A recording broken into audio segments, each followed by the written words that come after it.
ভোজন রসিক বাঙালিদের একসাথে হওয়ার একটাই উদ্দেশ্য এই খাওয়া দাওয়া। তাই তো আমরা প্রতি শনিবার হলেই একসাথে হলে নানা রকম খাবার দাবারের আয়োজন করে থাকি। আর এই শনিবারও ব্যতিক্রম কিছু ছিল না। চলে গিয়েছিলাম সুনিতা বৌদির বাড়িতে। আর সুনিতা বৌদি প্রথম স্টার্টারেই খাইয়ে দিয়েছিল দই বড়া, যেটা আমি অনেক দিন পরেই খেয়েছিলাম। এরপর মেন কোর্সে সুনিতা বৌদি তো সব কিছু বানিয়েই রেখেছিল, খালি আমি গিয়ে বানালাম ইলিশ মাছের লেজার ভর্তা। আর এটা ছিল আমাদের জাপানে আসার পর প্রথম একদম ভুরিভোজ করা খাঁটি বাঙালি খাবার দাবারের আয়োজন। বলতে গেলে সুনিতা বৌদি কিছুই বাকি রাখেনি।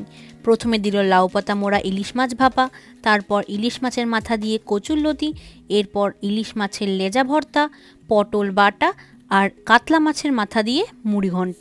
উফ, কতদিন হয়ে গেল মায়ের হাতের সেই মাছের মাথা দিয়ে মুড়িঘণ্ট খাই না।